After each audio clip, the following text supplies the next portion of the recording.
Alhamdulillah Bapak Ibu yang dimuliakan oleh Allah, kita bersyukur atas karunia yang Allah berikan dalam setiap situasi. Ya, kita merasakan Ar-Rahman Ar-Rahimnya Allah. Dan sebentar, ya, Alhamdulillah pagi hari ini waktu Indonesia bagian Barat ya, kita Allah kumpulkan untuk sama-sama bertaqarrub wa ta'abbud, juga melakukan ta'lim wa ta'allum, ya, khususnya untuk berkaitan dengan sarana kita yaitu Al-Quran. Ya. Dan Bapak Ibu, Alhamdulillah tadi sudah dibuka oleh salah satu lulusan santri PPTQ Sahal, ya, Pondok Pesantren Tahfidz Al-Quran Sahal. Ya, ini asli ya produk Sahal. Jadi masih, Masya Allah, masih ranum ya, masih baru. Ya kita coba aktifkan dalam acara-acara seperti ini. Jadi mohon dimaklumi Bapak Ibu, ketika masih polos ya. Kang Firman sudah makan belum? Sudah sarapan belum? Alhamdulillah Ustaz. Ya, semangat ya. Kalau udah makan harus semangat. Insya Allah semangat. Ya, suaranya kecil tadi nggak terdengar. Oh iya, Afwan. Baik, ya, Bapak Ibu yang dirahmati dan dimuliakan oleh Allah. Momen yang kemarin kita peringati bersama, yaitu momentum Isra Mi'raj. Ini adalah sebuah mukjizat yang Allah berikan kepada Nabi kita, Nabi Muhammad SAW. Namun menarik ya ketika, oh sebentar, saya belum munculkan itunya ya, slide-nya ya. Bentar. Sudah ya? Sudah kelihatan Kang Firman? Alhamdulillah udah Ustaz. Ya, ya. Ya, ini mukjizat yang sampai hari ini ya, teknologi yang ada juga belum mampu menjelaskan, bukan saja menandingi ya, melakukan hal yang sama ya, tapi sampai hari ini belum bisa dijelaskan bagaimana itu ya, perjalanan yang sangat jauh ya, dari Masjidil Haram ke Masjidil Aqsa ya, 1000 km lebih, kemudian naik ke sampai menembus langit ketujuh ya. Ada dialog di sana, ada kewajiban sholat yang Allah berikan, kemudian balik lagi ya, sampai ke tempat semula, itu dalam waktu yang sesingkat-singkatnya. Ya, ini sulit dijelaskan. Ya. Meskipun hari ini perjalanan yang barangkali sekian puluh tahun sebelumnya ya, ditempuh dengan waktu yang lama, ya, tapi hari ini bisa dipersingkat, tapi belum bisa menandingi bagaimana kehebatan Allah saat memperjalankan hambanya dalam Isra Mi'raj ini. Nah, Bapak Ibu yang dirahmati oleh Allah, bagi kita ya ini sesuatu yang menakjubkan ya, kejadian yang luar biasa, spektakuler gitu ya. Namun tentu saja bagi Allah ya ini ada cara pandang yang berbeda ya. Ketika Allah yang maha mengetahui segalanya ya, dan Allah mengumpulkan hal-hal yang tidak hanya positif ya, tapi juga semua yang akan menjadi panduan, pedoman bagi manusia sampai nanti akhir zaman, Allah kumpulkan dalam Al-Quran. Ya. Jadi kita perlu ngecek kembali ya, bagaimana Allah menceritakan kepada kita ya kisah yang fenomenal ini ya, Isra Mi'raj ini. Dan banyak perspektif ya, banyak cerita-cerita di sana, tapi kita ingin fokuskan bagaimana korelasi ya hubungan antara Isra Mi'raj ini dengan semangat kita untuk menjadikan Al-Quran sesuatu yang menginternal ya dalam kehidupan keseharian kita. Setelah kita membacanya rutin, kita juga berupaya mengakrabi lebih banyak lagi dengan menghafalnya, ya. Coba juga dengan membaca terjemahan, tafsir. Tapi terus ya keimanan kita mengatakan ya, lama syabiat minal Quran. Ya. Kita nggak pernah puas dengan Al-Quran dan kepengen lagi, ya, kepengen lebih paham, kepengen lebih mendapatkan tambahan semangat, ya, sehingga kita ingin menjadikan Isra Mi'raj ini sebagai booster, ya, booster untuk beral-Quran kita. Tapi Bapak Ibu yang dirahmati oleh Allah, ya, barangkali sebuah refleksi buat kita ya, ketika kita memperingati kejadian spektakuler ini, ya, mungkin bisa kita gali kembali ya, apa yang kita ingat, ya, apa yang kita ingat dalam kejadian ini, baik saat Rasulullah SAW diisrokan, ya, diperjalankan dari Masjidil Haram ke Masjidil Aqsa, ataupun juga dimi'rajkan, ya, sampai ke Sidratil Muntaha. Ya. Boleh Bapak Ibu ngechat lah, ya, kira-kira apa yang kita ingat gitu dalam kejadian ini. Sebentar. Oke. Ya, kita interaktif lah ya. Jangan satu arah. Apalagi saya nggak bisa melihat Bapak Ibu ya, nggak apa-apa. Di-off-kan videonya ya. Mungkin yang kita ingat ada buruk ya Bapak Ibu. Kendaraan yang dipakainya buruk. Gitu. Ya. Kemudian apa yang terjadi saat Rasulullah SAW itu sampai di Masjidil Aqsa. Gitu. Ada yang ingat Bapak Ibu? Apa sih yang terjadi di sana? Gitu. Ya. Memang hadisnya panjang ya cerita ini. Hadisnya panjang. Ya, sholat 2 rakaat. Masya Allah. Ini yang jawab siapa? Pak Agus atau Bu Astri? Atau jawaban berdua? Sholat 2 rakaat. Ya, ada sholat 2 rakaat. Dan Rasulullah SAW sampai bisa memberikan deskripsi ya, penjelasan tentang Masjidil Aqsa ini ya pada orang-orang yang menanyakannya, jumlah tiangnya ada berapa gitu ya. Artinya ini memang kejadian yang real ya terjadi dengan diri Rasulullah SAW. Ya. Oke. Ya. Kemudian apa yang penting ya dalam kejadian ini ya, saya kira kita sepakat bahwa kejadian ini menghasilkan ya kewajiban sholat 5 waktu ya, sehari semalam buat kita ya. Dan biasanya kalau terkait dengan sejarah ya, saya masih ingat dulu waktu pelajaran sejarah di sekolah ya, itu biasanya bicara tentang 5W1H ya, 5W1H. Siapa yang terlibat gitu ya, kemudian di mana ya, kapan ya, perang di Penogoro kapan, itu tahunnya harus dihafal ya. Ya, 5W1H gitu ya. Bagaimana kejadiannya gitu ya. Jadi who, what, when, where, why dengan how.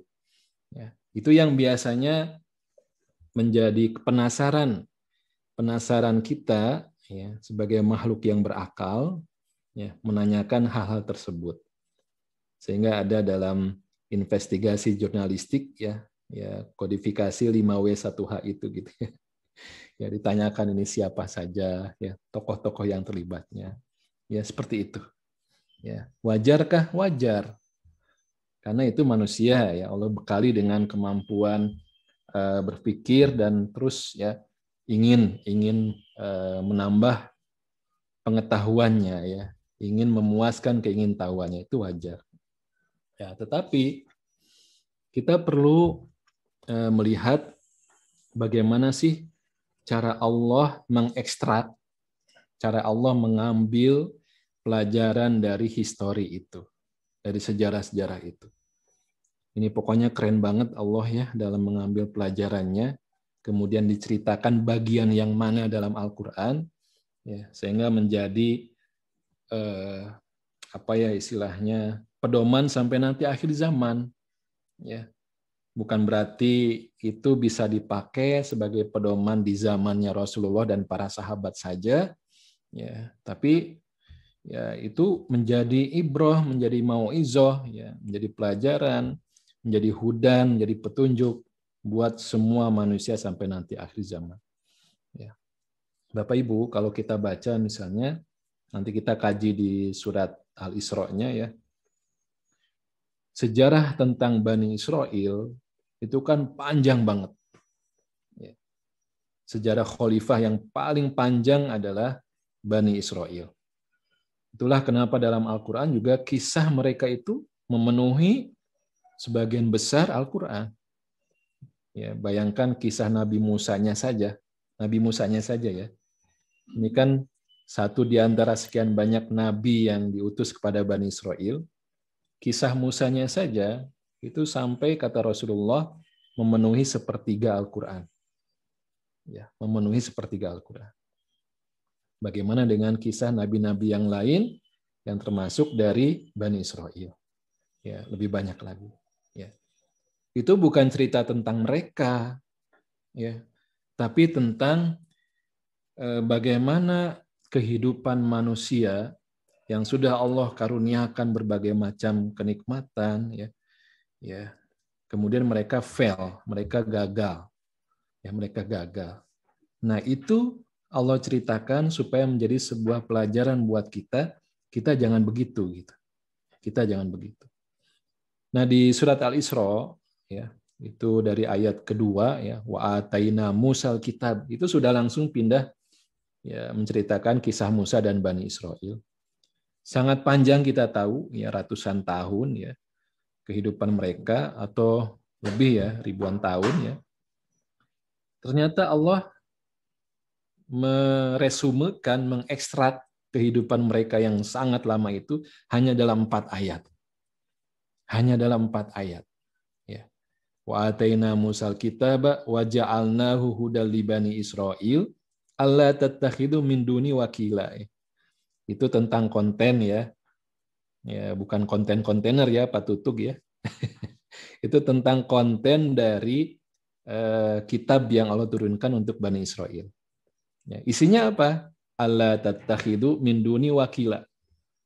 Keren banget Allah ya. Ya, janganlah kamu mengambil wakil, ya, wakil, ya, selain aku, kata Allah. Ya, ini kan konsep tawakal ya. Ya. Jadi isinya itu, isi Taurat itu hanya 1 ayat. Ya, 1 ayat yang apa ya, mundel istilahnya ya, yang padat ya. Ya, selesai itu. Ya. Berikutnya ya tentang asal muasal mereka ya. Dzurriyyatan man hamalna ma'a Nuh, disebut Nuh di situ. Ya. Ya, innahu kana abdan syakuro ya. Karena Nuh itu adalah jadi asal muasal mereka ya, anak cucu dari Nabi Nuh yang punya anak 3 Nabi Nuh itu ya. Ya, ini keponya kita ya, ingin tahunya kita. Biasanya siapa aja sih nama anak-anaknya gitu ya. Ya, nah dari situlah, dari 1 anak Nabi Nuh itulah kemudian nanti lahir keturunan Ibrahim dan selanjutnya.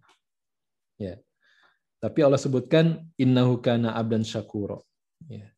Sesungguhnya dia adalah hamba yang banyak bersyukur. Nih, apa hubungannya gitu ya? Ya, supaya kita belajar asal muasal. Kalau orang tua kita, nenek moyang kita, kakek moyang kita itu orang yang baik, ya, orang yang soleh, ya, hamba Allah yang dermawan dan sebagainya, itu begitu disebutkan nama mereka kita malu dengan kelakuan kita gitu. Itu tujuannya begitu gitu. Ya, nenek moyang kalian itu abdan syakuro. Seharusnya kalian juga begitu gitu. Ini sekali lagi Bapak Ibu, saya ingin menjelaskan bagaimana cara Allah ya menyampaikan kepada kita ya, istilah saya mengekstrak ya sejarah itu kemudian menjadi panduan dalam ayat Al-Qur'an. Nah, ini yang ingin kita juga gali ya, bagaimana kejadian Isra Mi'raj ini dari perspektif Al-Qur'an. Dan bagaimana korelasi antara Isra Mi'raj itu dengan Al-Qur'an. Ya, tentu saja tidak akan terlepas begitu saja ya, pasti ada hubungan yang sangat kuat. Ya, kalau bahasa Pak Kuslan, ini hubungan biimplikasi, ya, hubungan yang saling mempengaruhi, jika dan hanya jika ya. Ya, bahasa matematika ya Pak Kuslan ya. Nah, Bapak Ibu ini tidak terbaca nggak apa-apa ya. Bisa di browsing sendiri ya. Ini saya coba searching ya apa namanya kesimpulan atau resume dari Isra Mi'raj ya, seperti ini adanya. Jadi perjalanan yang sangat jauh dari Masjidil Haram ke Masjidil Aqsa ya, sejauh 1.239 km ya, terjadi pada tanggal 27 Rajab ya, bagian dari potongan malam ya, bukan sepanjang malam, jadi sepotong malam ya, lailan gitu ya, potongan malam. Menaiki buruk gitu ya. Ada tulisannya menaiki buruk gitu. Kemudian di situ ini hadisnya panjang ya dan versinya banyak banget ya. Ya, kemudian dari situ dinaikkan sampai menembus langit yang pertama ya, diantar oleh malaikat Jibril, minta dibukakan pintu langit pertama ya. Setelah dibukakan ketemu dengan Nabi Adam ya, naik lagi ke langit kedua ya, ketemu dengan Nabi Isa dan Nabi Yahya ya, naik lagi ke langit ketiga ketemu dengan Nabi Yusuf ya, naik lagi ke langit keempat ketemu dengan Nabi Idris gitu ya, langit kelima ketemu dengan Nabi Harun ya, langit keenam ketemu dengan Nabi Musa, nah langit ketujuh ketemu dengan Nabi Ibrahim alaihissalam. Panjang ceritanya gitu ya. Ya, naik terus sampai ya malaikat Jibril pun tidak bisa menghantarkan ya, saking tingginya makom dari baginda Rasulullah SAW ya. Kan biasanya begitu ya, ada batasan ya. Kalau kita orang biasa biasanya ada verboden ya, hanya orang-orang tertentu saja yang bisa mengaksesnya gitu ya. Ini saya analogikan seperti itu ya. Malaikat Jibril sekalipun dia nggak bisa naik lagi, ya mempersilahkan Rasulullah SAW untuk melanjutkan naik sendiri. Ya. Saking tingginya ya makom dari Nabi kita Nabi Muhammad SAW. Apa yang terjadi? Ya, ini saya masih cerita versi hadis ya. Versi hadis itu panjang banget. Ya. Apa yang terjadi? Ya, ternyata di sana Allah memerintahkan ya umat Muhammad SAW itu untuk sholat ya, ibadah dalam bentuk sholat ya 50 kali dalam sehari semalam. Ini pasti kita masih ingat ya ceritanya. Dari kecil kita diceritakan begini ya. Nah, turunlah Rasulullah sampai ketemu dengan Nabi Musa, Nabi Musa alaihissalam. Masya Allah, Nabi Musa ini fenomenal banget ya. Tidak hanya dalam kisah Bani Israel, tapi dalam kisah Isra Mi'raj pun beliau punya peranan tertentu ya, signifikan. Ya, dialog di situ dan bertanya ya, apa yang didapat dengan ketemu Allah langsung itu. Ya, diperintahkan untuk 50 kali sholat. Wah, gitu ya. Ya, kayaknya nggak mungkin deh gitu. Ya, kenapa nggak mungkin?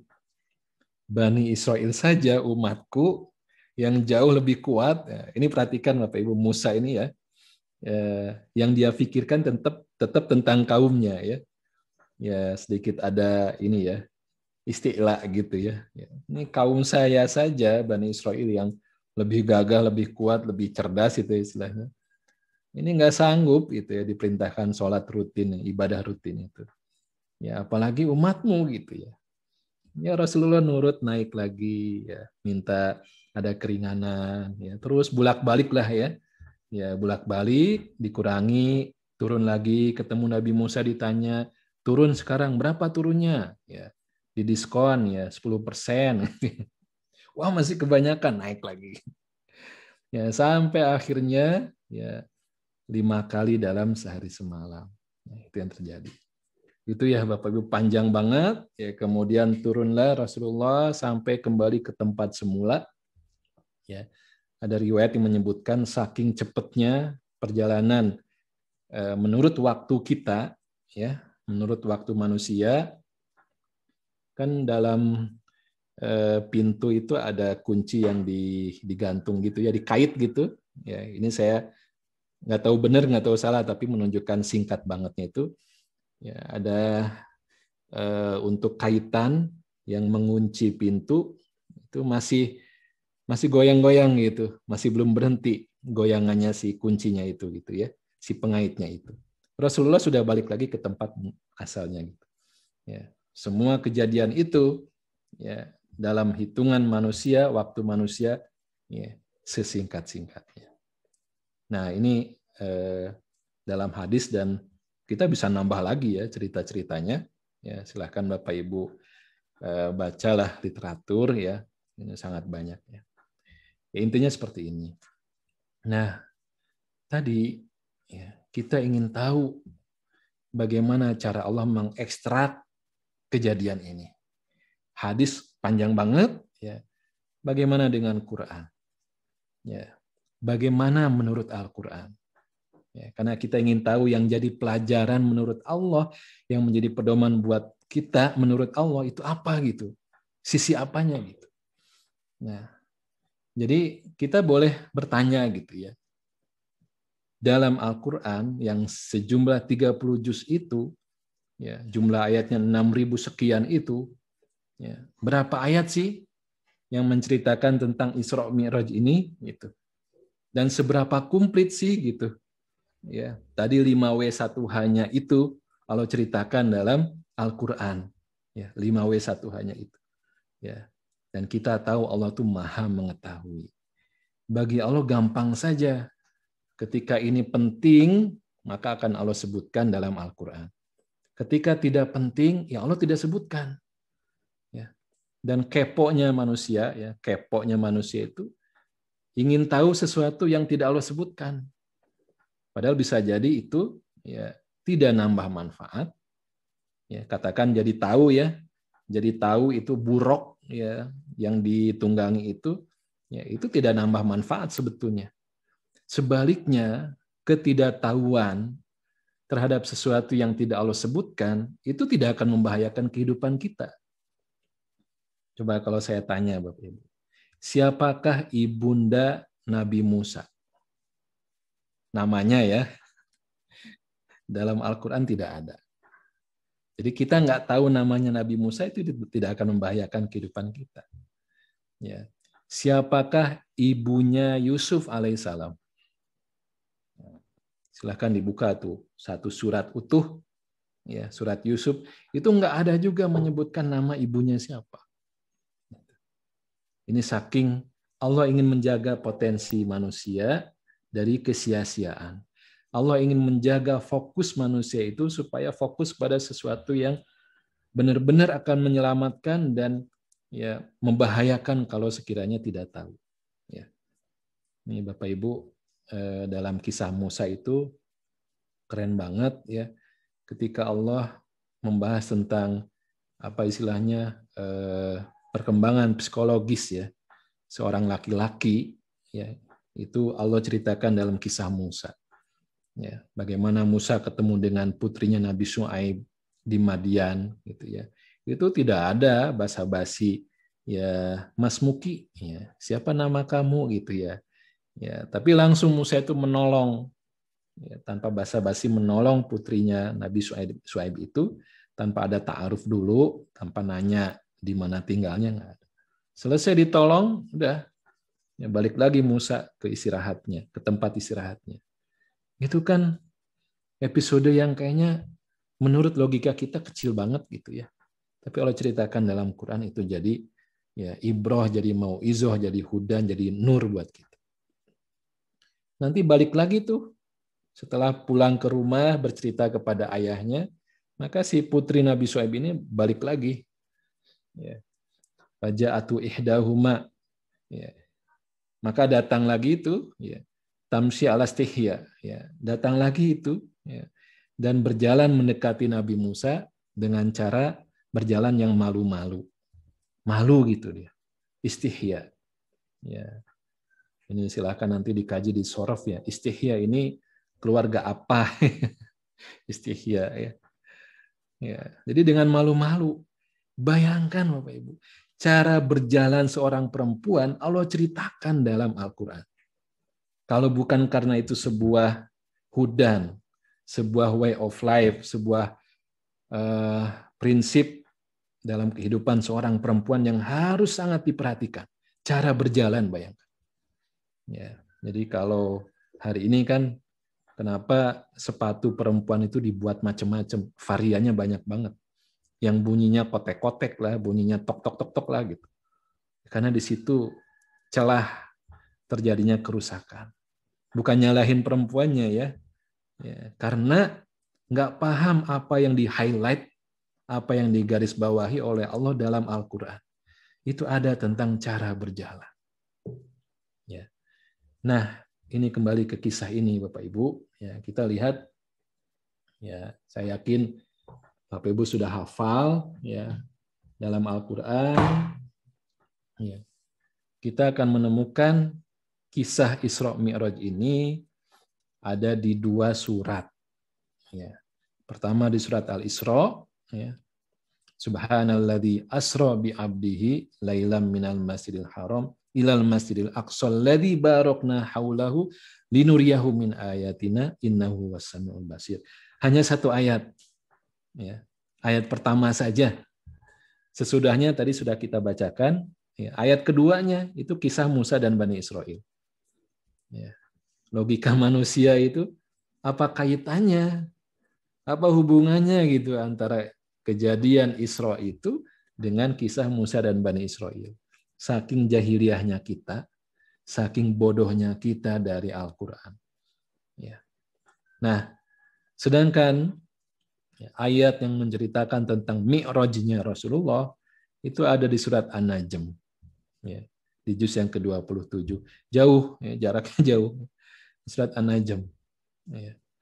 Dan di ayat ini juga tidak eksplisit ya, tidak dengan jelas menceritakan tentang Mi'raj ya, yang di situ ada pesan atau perintah sholat. Itu nggak ada ya. Jadi di ayat ini walaqad ra'ahu nazlatan ukhra inda sidratil muntaha. Ya. Jadi ya Allah hanya menceritakan bahwa Rasulullah Shallallahu alaihi wasallam itu melihat malaikat Jibril dalam bentuk yang lain. Ya. Di mana? Inda sidratil muntaha, di sidratil muntaha. Jadi ini kejadian Mi'raj yang implisit aja gitu. Ya. Ini kan luar biasa ya Allah tuh ya. Ya. Jauh banget dengan keinginan kita ketika bicara tentang sejarah Isra Mi'raj ini yang tadi hadisnya panjang banget gitu ya. Ternyata Al-Quran hanya seperti ini menceritakannya gitu. Hanya seperti ini. Ya. Nah, sahabat-sahabat sekalian, ya. Jadi kalau kita lihat di ayat pertama surat Al-Isra, itu adalah ayat yang sangat powerful untuk memberikan penjelasan tentang pelajaran dari Isra-nya Rasulullah SAW. Ya. Dan di surat inilah ya, kita akan menemukan penyebutan Al-Quran, ya, maksudnya penyebutan Al-Quran bagaimana? Ya, ini kan nama-nama dari Al-Quran kan banyak banget ya. Ya, ada Alkitab, Al-Quran, Al-Dzikr, Ar-Ruh, ya, dan sebagainya. Nah, kata Al-Quran di dalam Al-Quran ya, itu terulang ya, sebanyak 69 kali. Jadi dari juz 1 sampai juz 30 kalau kita riset, kita cari dengan aplikasi yang ada sekarang ya, kita cari, ketik Quran ya, itu akan keluar 69 kali ya, seluruh Al-Quran. Ya. Sedangkan di dalam surat Al-Isra itu disebutkan 10 atau 11 ya, saya lupa. Katakanlah 10 kali ya. Ya. Al-Isra menyebut Al-Quran 10 kali. Ya.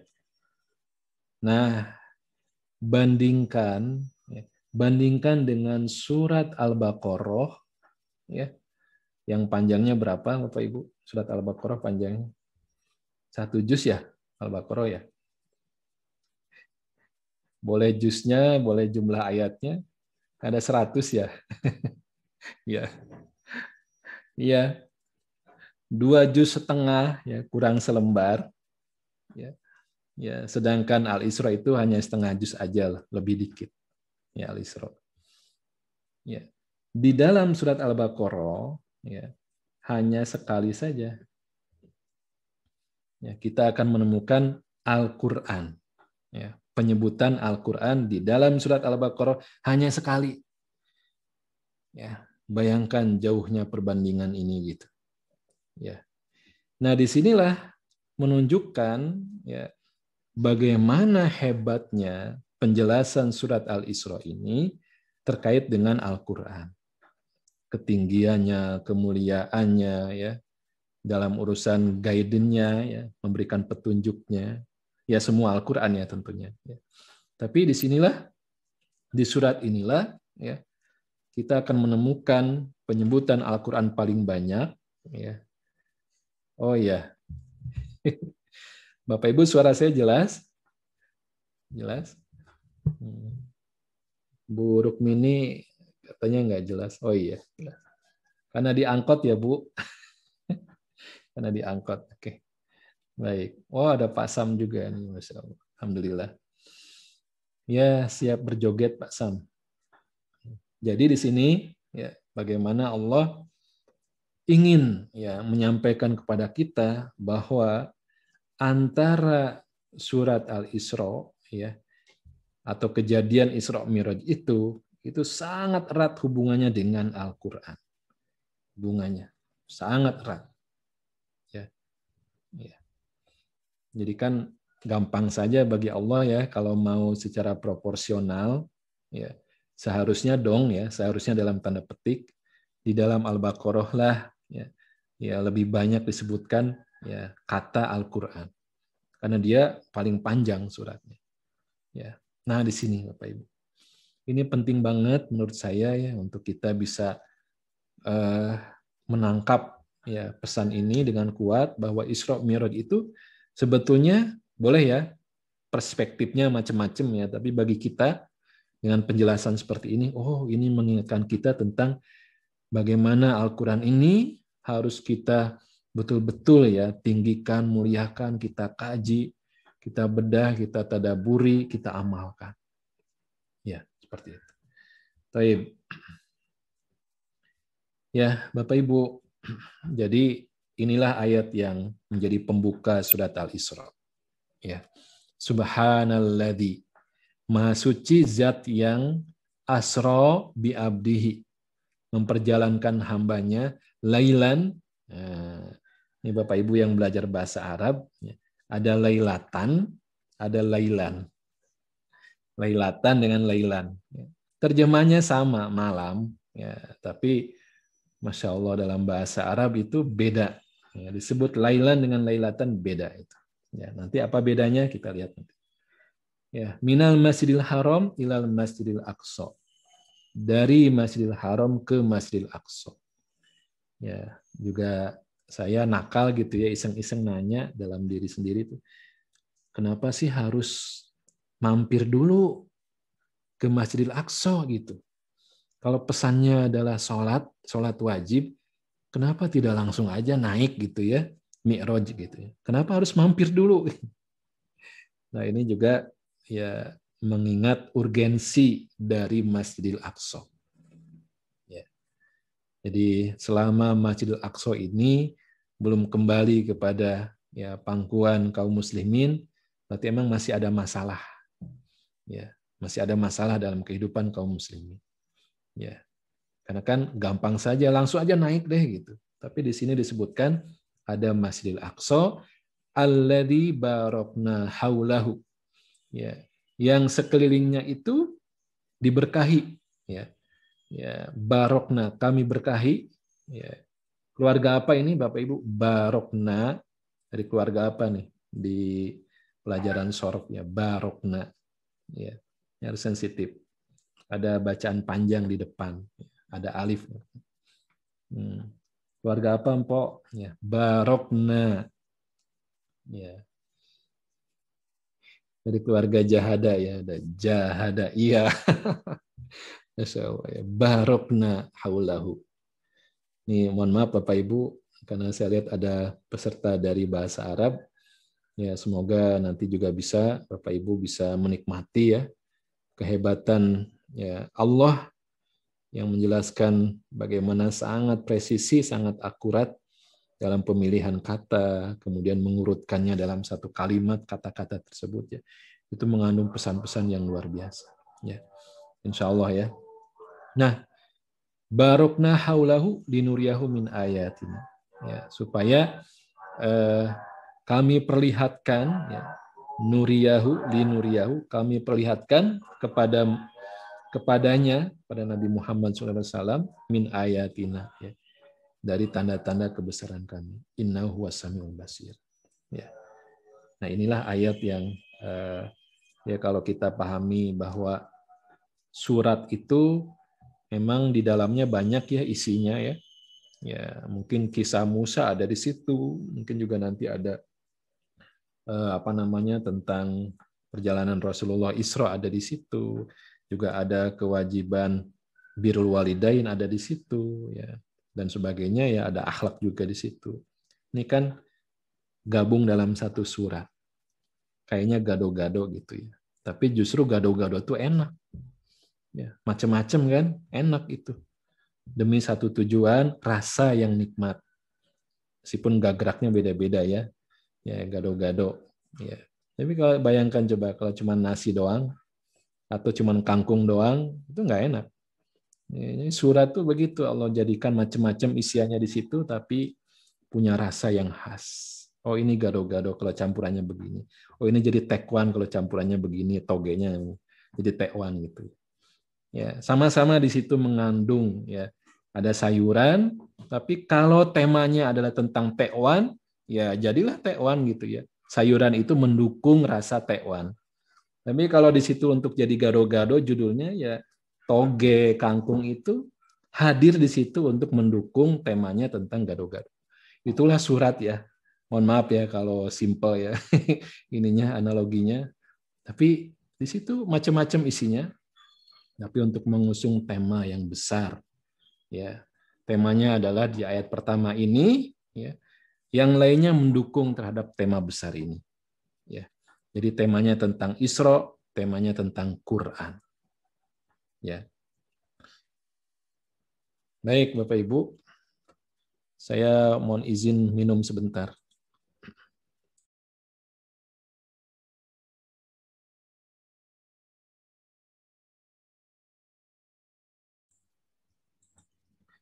Karena kalau Bapak Ibu mah bebas ya, mau makan minum bebas ya. Baik. Ya, ayat pertama itu ya, kita tidak akan kaji dari tafsirnya ya, tapi kita ingin menangkap kata kunci yang ada di dalam ayat pertama ini. Ya. Pertama adalah subhana, artinya adalah ya terjemahannya maha suci Allah ya. Tadi terjemahannya subhana itu maha suci. Kenapa maha suci? Ya, diterjemahkannya subhana maha suci. Ya, mungkin sebagian sudah pernah dijelaskan bahwa tasbih, ya, bacaan subhanallah, ini bacaan yang luar biasa hebatnya. Ya, saking hebatnya Rasulullah Shallallahu Alaihi Wasallam sampai memberikan penjelasan dalam hadisnya, kalimatani khafifatani ala lisan, sakilatani fil mizan, habibatani ila rahman.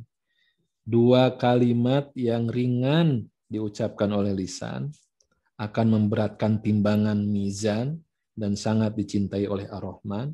Itu adalah dua kalimat subhanallahi wa bihamdih subhanallahil azim. Ini bacaan tasbih ya, yang kita baca dalam posisi ruku, jadi kitanya menunduk, yang kita baca dalam posisi sujud, saat posisi kepala kita itu berada dalam posisi yang paling rendah. Ya, ya, oke, seperti itu. Ya, ini subhan. Ya, ini kan akar katanya sama dengan sabaha. Ya. Ini akar katanya, ya. Kontennya ini sin, ba, dan ha. Jadi sabaha ini artinya berenang. Ya. Berenang sabah. Jadi orang berenang itu kan berusaha tidak tenggelam. atau bahkan turun saja, ya, saat dia ngambil napas itu salah sedikit aja, itu dia akan gelagapan ya, karena minum air itu ya, itu nggak enak. Ya, artinya subhana ini adalah bagaimana kita memposisikan Allah dalam setiap kejadian yang kita alami itu senantiasa berada di atas. Ya. Kita mengalami suasana yang tidak enak, kejadian yang tidak enak, kejadian yang buruk, itu kita harus segera mengucapkan subhanallah, maha suci Allah, nggak mungkin Allah tuh zalim kepada saya. Jadi begitu ada pertanyaan, kenapa sih harus ada pandemi? Itu sudah turun itu. Itu bukan lagi subhana gitu ya. Kenapa terjemahannya maha suci? Karena nggak mungkin Allah tuh ada kotoran sedikit pun dengan ungkapan subhana. Meskipun kita ngerasa nggak enak gitu. Nah, jadi subhana ini disunahkan untuk dibaca saat kita mengalami sesuatu yang nggak enak. Ya. Bukan masya Allah ya. Ya. Masya Allah itu sesuatu yang ungkapan untuk takjub, sesuatu yang menakjubkan itu dengan masya Allah. Berikutnya adalah kata kuncinya bi'abdihi. Ini bi'abdihi ya. Jadi hambanya. Ya. Allah bisa saja menyebutkan dalam ayat ini subhanalladzi asra binabiyhi. Ya. Maha suci Allah yang telah memperjalankan nabinya. Atau juga Allah bisa ganti dengan birasulihi. Maha suci Allah yang memperjalankan rasulnya. Ya. Kenapa bukan status-status itu yang Allah sebutkan? Tapi justru status bi'abdihi, hambanya gitu. Padahal kita tahu ketika kejadian Mi'raj itu, ya, malaikat Jibril sebagai makhluk malaikat yang paling mulia, panglima semua malaikat ini, itu nggak bisa lagi naik mentok. Nih. Tapi Rasulullah terus naik. Jadi Bapak Ibu, ya, ini adalah makom derajat yang paling tinggi yang akan bisa dicapai oleh manusia. Saat manusia itu bisa melucuti semua istilahnya apa ya?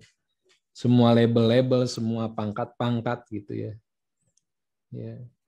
Dia lucuti demi untuk menjadi hamba Allah. Itu adalah pangkat yang paling tinggi ya, makom yang paling tinggi dari seorang manusia itu saat dia menjadi hamba Allah.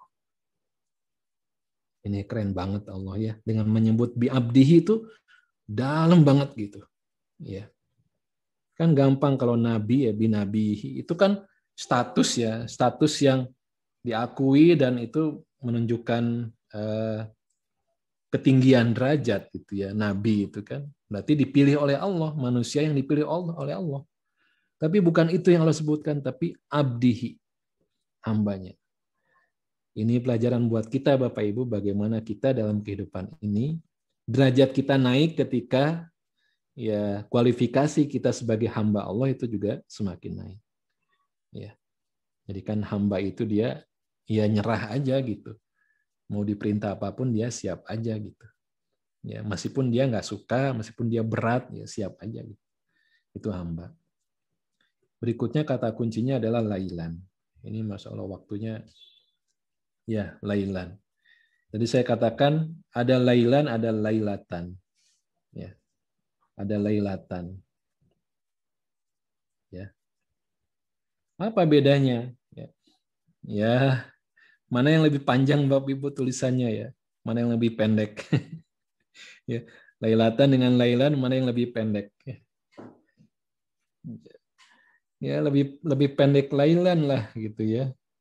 Ya, Ustaz Agus nih ngenyek ya, masa gitu aja ditanyain ya. Enggak. Justru di situ rahasianya. Kenapa disebut lailan? Itu menunjukkan waktu yang lebih singkat lagi daripada lailatan. Inna anzalnahu fi lailatil qadri. Nah, itu pakai lailatil. Pakai ada tamar butohnya di situ ya. Ya. Jadi waktunya lebih panjang disebut lailatan. Tapi kalau lebih singkat lagi lailan. Ya. Fasri bi ahlika bikit minal laili ya. Itu kan perintah Allah kepada Nabi ketika kaumnya itu akan dibinasakan. bawalah pergi kaummu ini yang beriman itu di potongan malam hari. Fa'asri bi ahlika bi qit'im minal laili. Ya, itu lailan tuh singkat-singkatnya. Buat kita Bapak Ibu, ternyata waktu adalah milik Allah. Ya.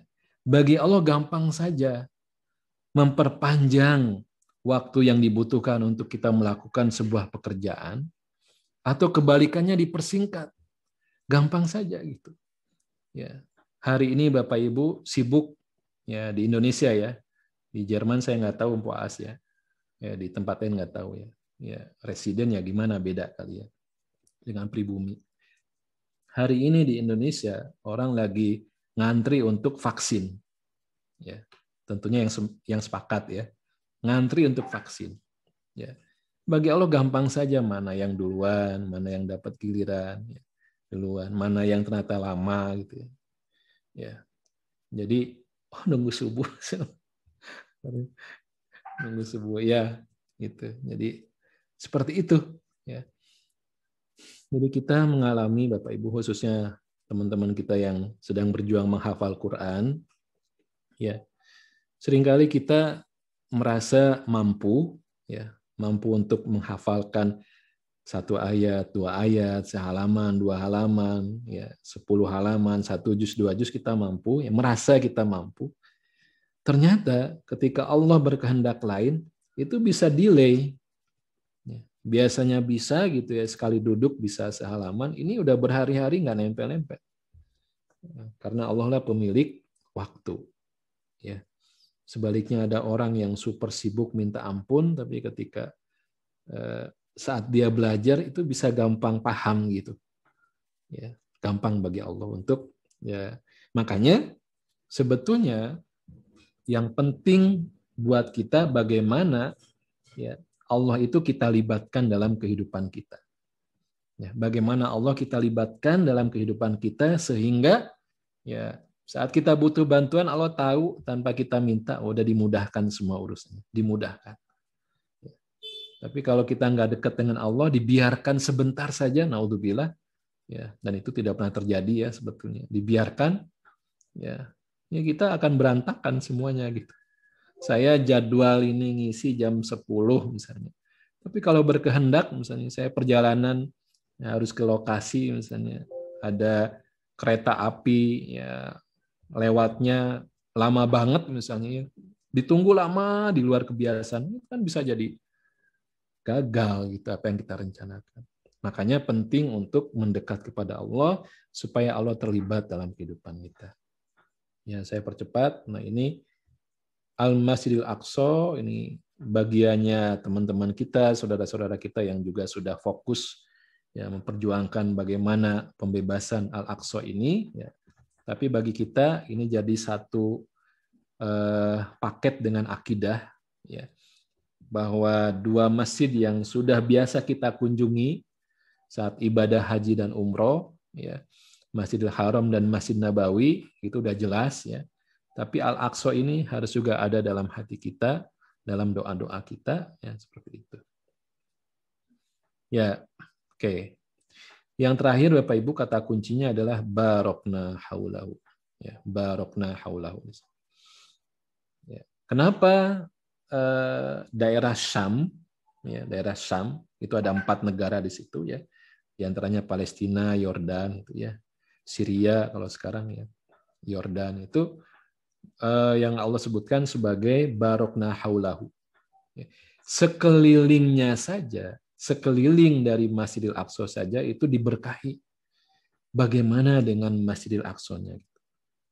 Nah, ya banyak penjelasan kenapa negeri Syam itu diberkahi ya.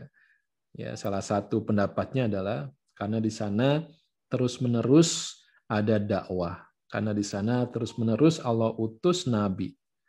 Nabi Ibrahim, terus nanti ada Ishak, ada sampai Musa, ada Isa juga ya di negeri Palestina gitu ya.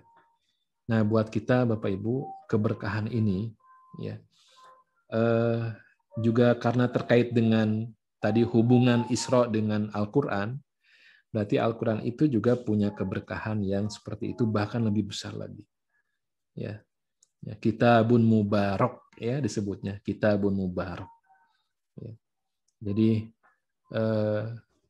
malaikat ya, yang membawa Al-Quran itu menjadi malaikat yang paling mulia, malaikat Jibril. Nabi yang mendapatkan Al-Quran itu menjadi nabi yang paling mulia. Waktu ya di mana Al-Quran diturunkan itu juga menjadi waktu yang paling mulia, yang paling diberkahi. Inna anzalnahu fi lailatul qadr. Lailatul qadri khairum min alfi syahrin. Bayangkan ya, satu malam itu lebih baik daripada 1000 bulan. Ya.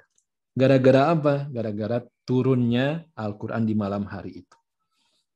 Nah, ini semangat kita Bapak Ibu sekalian. Ya. Kenapa kita penting untuk menginternalisasikan ya Al-Quran dalam kehidupan kita, supaya hidup kita diberkahi. Ya. Berkah itu apa? Ya, berkah itu ya al-khair al-kasir ya, al-khairul kasir. Jadi, berkah itu kebaikan yang banyak atau ziyadatul khair ya, bertambahnya kebaikan. Ya, jadi kalau istilah Lailatul Qadar itu kita ibadah di malam hari itu, ketemu dengan malam Al-Qadar itu kan dihitung ibadah 1000 bulan. Jadi istilah nama kerja sedikit hasilnya banyak. Itu berkah gitu ya. Kerja sedikit hasilnya banyak. Gara-gara sibuk nolong orang sana sini, begitu jadwalnya mau setoran dia baru ngulang 5 kali, ternyata dapat gitu. Itu berkah gitu. Tapi kalau nggak berkah itu dia sudah ngulang-ngulang lama gitu. Bukan berarti nggak berkah ya. Tapi Allah menunda ya keinginan untuk menghafalnya misalnya ya, supaya hafalnya ditunda. Ya, berkah itu begitu, kerja sedikit ya hasilnya banyak, ya, dapatnya banyak. Baik. Sampai jam berapa nih Kang Firman? Berapa menit lagi? Ya. Ada sampai jam 11:30. Tanggal 12 ya? Ya. Kelamaan ya Bapak Ibu ya. Kita persingkat aja. Baik. Saya ingin membuka ayat-ayat di surat Al-Isra yang di situ disebutkan kata Al-Quran. Tadi kan ada 10 kali ya. Tapi saya buka beberapa saja ya. Kita lihat sekilas-sekilas lah ya. Pertama di ayat yang ke-9 Bapak Ibu. Ya. Ya, ini ayat yang menjelaskan bahwa Al-Quran is the best ya. Ya. Inna hadzal Qur'ana yahdi lillati hiya aqwam. Nah, ini pada ininya. Kita belum pelajari ya Bapak Ibu di pelajaran bahasa Arab. Ini untuk komparasi ya. Ini untuk perbandingan. Ya, isim untuk melakukan sebuah perbandingan. Ya, bahwa Al-Quran itu memberikan petunjuk kepada aqwamu, ini jalan yang lebih ajeg, jalan yang lebih kuat, lebih kokoh. Siapa yang berpegang kepada Al-Quran, maka dia akan kokoh kehidupannya. Dia akan lebih lurus kehidupannya. Kenapa? Kenapa harus ada perbandingan? Ya. Karena Allah tidak menafikan, tidak menolak bahwa di dalam ya motivasi yang diberikan oleh sang motivator itu pasti ada ya, ada hudan, ada petunjuk, ada kebaikan. Dari bacaan yang kita baca itu juga ada kebaikan. Bisa jadi juga dari Alkitab yang sekarang sudah apa ya, out of the date ya, udah apa, harusnya diganti ya, masih dipakai itu juga ada. Dalam Taurat itu ada petunjuk, dalam Injil ada petunjuk gitu ya. Mungkin juga Bapak Ibu yang senang nonton drama Korea, nah itu juga ada ya petunjuk di situ. Tapi Allah katakan Al-Quran itu aqwam. Dibandingkan yang ada di sana, Al-Quran itu aqwam. Ya, oke. Makanya kita juga ingin melihat Isra Mi'raj ini dari perspektif Al-Quran. Berikutnya adalah ya, Al-Quran sebagai obat. Ya, ini di ayat yang ke-82. Ya. Di dalam Al-Quran, ya, secara keseluruhan, Allah hanya menyebut 2 kali saja ya, syifa ini. Ada 4 ayat atau 5 ayat ya, tapi yang sisanya itu untuk Quran, ya, bahwa Al-Quran itu syifa, ya, wa syifa'ul lima fis sudur, itu di surat Yunus misalnya ya. Kemudian satu lagi syifa itu artinya obat, itu untuk madu. Itu di surat An-Nahl ya. Ya. Yakhruju min butuniha ya syarabun mukhtalifun alwanuhu fihi syifa'ul linnas. Jadi dalam badannya lebah itu mengeluarkan ya obat untuk manusia, itu madu. Ya, kita harus yakin ya, madu ini obat. Ya, karena Allah yang mengatakan. Nah, madu itu obat fisik, ya, sedangkan Al-Quran yaitu obat yang ada di dalam hati kita. Ya, syifa'ul lima fis sudur. Dan ini lebih hebat kan? Ya, katanya menurut dokter kan penyakit itu ya diawali dari hati ya. Kalau hatinya nggak tenang, banyak pikiran tuh jadi gampang terkena penyakit. Ya. Tapi kalau banyak sakinah gitu ya, ya capek sih capek, tapi karena sakinah insya Allah dia akan bahagianya itu akan bisa mengcover kelelahan-kelelahan yang dialaminya. Ya. Berikutnya, ya, Al-Quran dan sholat ya. Oh kelewat. Oke, tapi nggak apa-apa. Berikutnya adalah tentang korelasi atau hubungan antara Quran dan sholat. Di ayat ke-78, ya, Allah sebutkan, Aqimis sholata liduluki syamsi ila wasaqil laili wa Qur'an al-fajri. Nah, di sini ada penjelasan tentang perintah mendirikan sholat, ya, dari matahari mulai tergelincir, ya. Jadi mulai dari zuhur ya, ini dari zuhur. Itu kan udah mulai mataharinya dari atas tuh sudah mulai itu turun gitu ya. Itu maksudnya di dulu kisyamsi ya. Kemudian ila ghasaqil laili sampai gelap malam. Ini makanya harf ya. Harf itu juga mengandung makna tersendiri ya. Ya. Ila beda dengan wa di sini. Ya. Jadi ila ini sampai gitu ya nanti. Dari mulai tergelincir matahari sampai gelap malam. Berarti sampai sholat apa ini? Sampai sholat isya. Jadi zuhur sampai isya. Jadi karena sholat. Wa Qur'an al-fajri. Kira-kira apa yang dimaksud dengan Qur'an al-fajri? Ya, sudah ada terjemahannya di sini. Ya. Kan yang belum disebutkan adalah sholat subuh. Ya. Tapi kenapa tidak disebutkan wa sholat al-fajri? Ya. Kenapa tidak disebutkan sholat al-fajri? Ya. Wah, ini hebat banget Allah. Ya. Secara kuat ya memberikan pesan kepada kita. Ya. Saat-saat subuh itulah jumlah bacaan ayat Qur'annya harus lebih banyak dibandingkan sholat-sholat yang lain. Nah, jangan-jangan kebalik ya Bapak Ibu. Jadinya kebalik kalau kita ya. Subuh masih ngantuk gitu ya, atau udah terburu-buru mau aktivitas ya. Jadinya dipersingkat kat gitu. Jadi justru di sini Quran al-Fajri menunjukkan bahwa bacaan Quran di sholat subuh itu harus lebih banyak. Dan siapa ini kuncinya? Siapa yang ini sukses dengan Al-Quran, dia juga harus punya waktu saat fajar ini ya bersama Al-Quran. Ya, apakah qobla dan ba'danya ya? Ya, qoblu atau ba'du ya. Maksudnya qoblu itu qoblal fajri, ba'du itu ba'dal fajri. Ya, ada apa Bapak Ibu mudhof ilaih yang di remove ya. Jadi ba'du dan qoblu. Ya, itu penting. Karena disitulah bacaan kita yang inna nasyiatal laili hiya asyaddu wat'aw wa aqwamu qila. Itu bacaan saat waktu-waktu seperti itu ya sekitar fajar ini ya, bacaan yang akan lebih berkesan. Ya. Dan pengalaman Bapak Ibu, pengalaman yang paling hebat bersama Quran itu saat dibaca di sholat. Ya. Coba aja rasakan. Ya. Jadi kita menghafal, itu ada pengalaman. Kita tilawah, ada pengalaman ruhani kita dengan Quran gitu ya.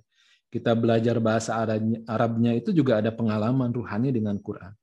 Tapi pengalaman yang kata Allah, inna nasyiatal laili hiya asyaddu wat'au wa aqwamu qila, itu pengalaman Quran dengan sholat. Ya, ya makanya ya, semoga kita dikarunia oleh Allah ya, kemampuan untuk melakukan ya, bacaan Quran di sholat-sholat gitu ya. Ya, dan terakhir banget ya. Ini waktu udah mepet ya. Nah, tadi yang kita sebutkan di awal, ya, inilah ayat di surat Al-Baqarah yang satu-satunya menyebutkan kata Al-Qur'an. Ya. Syahrul Ramadan alladzi unzila fihil Qur'an hudal linnas wa bayyinatin minal huda wal furqan. Ya. Jadi cerita tentang bulan Ramadan. Kalau disebutkan Ramadan, Bapak Ibu, apa yang langsung klik? Apa yang langsung kita ingat? Ramadan, Pak, apa yang kita ingat? Ramadan, Bu, apa yang kita ingat? Jangan kayak anak saya ya, Bapak Ibu. Kalau disebut Ramadan itu, ya, kalau disebut Ramadan, itu yang dia ingat apa coba? Marjan. Tahu marjan Bapak Ibu ya? Sirup ya, sirup marjan gitu ya. Abi. Ini udah mau Ramadan ya, kenapa ada marjan ya, ada iklan ya, sirup marjan. Ya. Ya. Jadi Ramadan itu langsung ya yang teringat adalah puasa, ibadah saum. Lagi-lagi bagaimana cara Allah menyampaikan korelasi yang kuat ya. Syahrul Ramadan alladzi unzila fihil Qur'an. Ya, sahur ya. Kata ini nih. Ramadan disebutkan dan hanya sekali juga Ramadan disebutkan dalam seluruh Al-Qur'an ya. Di ayat ini saja. Itu dikaitkan dengan ya diturunkannya Al-Qur'an. Bukan syahrul Ramadan alladzi kutiba ya, kutiba fihi misalnya. Kutiba ilaikum fihi as-saum itu. Ya, Ramadan yang di dalamnya diwajibkan kepada kalian untuk puasa, tidak begitu isinya. Tapi Ramadan yang di dalamnya diturunkan Al-Qur'an. Ya, bukan tentang puasa ya Bapak Ibu. Puasanya itu di ayat sebelumnya. Kutiba alaikumusiyam kama kutiba alal ladzina min qablikum. Itu tidak bicara tentang Ramadan. Tapi puasa di luar Ramadan sebetulnya ya. Itu panjang nanti pembahasannya. Nah, ini hubungan yang kuat ya antara Ramadan dengan Quran. Ya. Ya. Man shoma Ramadan imanan wahtisaban ghufira lahu ma qaddama min dzambik. Man qoma, ya, ada lagi hadis yang lain man qoma, bukan man shoma. Ya, man qoma Ramadan. Ya. Qoma di sini berarti berdiri. Qoma di sini berarti sholat, membaca ayat Quran di bulan Ramadan. Imanan wahtisaban. Itu hubungan yang sangat kuat. Baik Bapak Ibu, mohon maaf jika kepanjangan. Ya, tapi inilah semangat kita untuk menjadikan momentum ya Isra Mi'raj ini untuk kembali memberikan stimulus buat kita semua ya agar memperkuat hubungan kita dengan Al-Qur'an ya, khususnya menjelang Ramadan yang ya tinggal menghitung hari ya, sebulan lagi ya kita akan ketemu dengan Ramadan ya, semoga Allah menyampaikan kita semua untuk bertemu dengannya ya. Jadi kita siapkan keberhasilan Ramadan adalah keberhasilan dengan Quran. Bukan sahurnya, bukan tarawehnya, tapi dengan Qurannya. Meskipun itu semua jelas ya jadi perhatian kita juga, tapi yang harus jadi prioritas utama kita adalah bagaimana Ramadan itu adalah menjadi syahrul Quran. Amin ya rabbal alamin. Insyaallah demikian barangkali apa yang bisa kita sampaikan.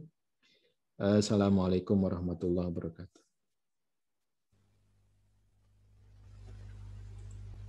Waalaikumsalam. warahmatullahi wabarakatuh.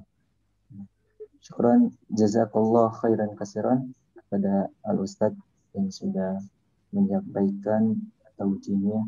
Semoga apa yang telah Ustadz sampaikan bermanfaat bagi kita semua. Amin ya rabbal alamin.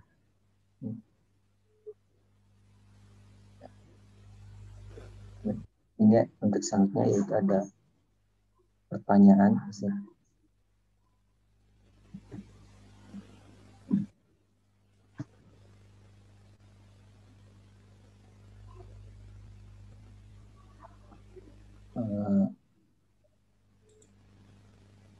Dari saudari Awid, untuk hadis yang bercerita tentang Isra Mi'raj bisa ditemukan di mana ya Ustaz?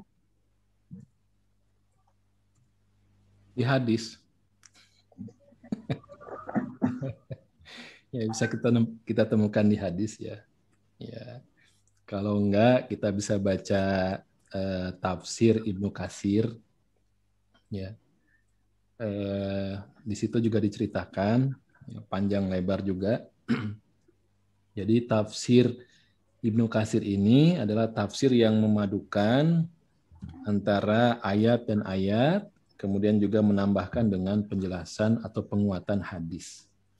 Jadi kalau kita baca tadi ayat pertama surat Al-Isra, maka dalam Ibnu Katsir, dalam tafsir Ibnu Katsir itu sudah diberikan juga penjelasan tentang hadis Isra Mi'raj ini, ya, dan panjang.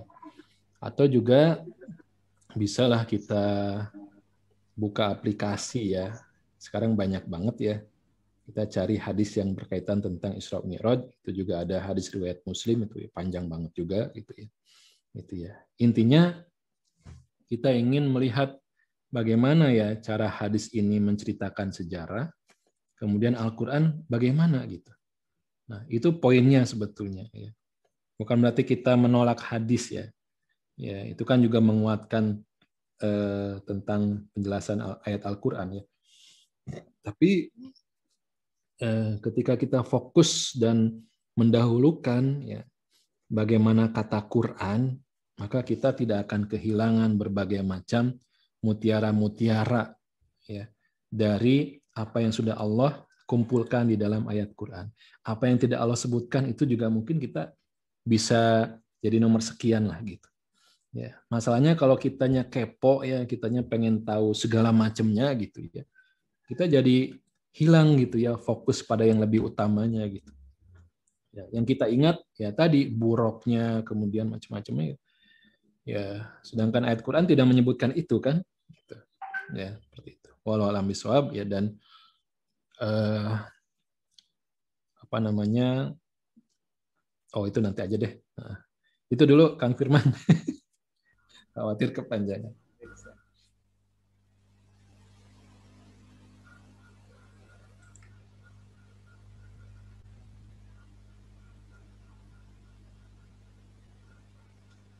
Tidak ada lagi kayaknya. Kalau tidak ada cukuplah. Ini ada satu lagi. Oh iya ada. Nah, cara memahami konsep waktu dalam konteks ayat, semuanya hak Allah ya Ustaz. Kalau di ayat Isra Mi'raj, waktunya relatif singkat, sementara peristiwanya panjang. Sementara kisah Ashabul Kahfi terasa pendek, padahal 300 tahun lebih 9 tahun lamanya. Ya, betul.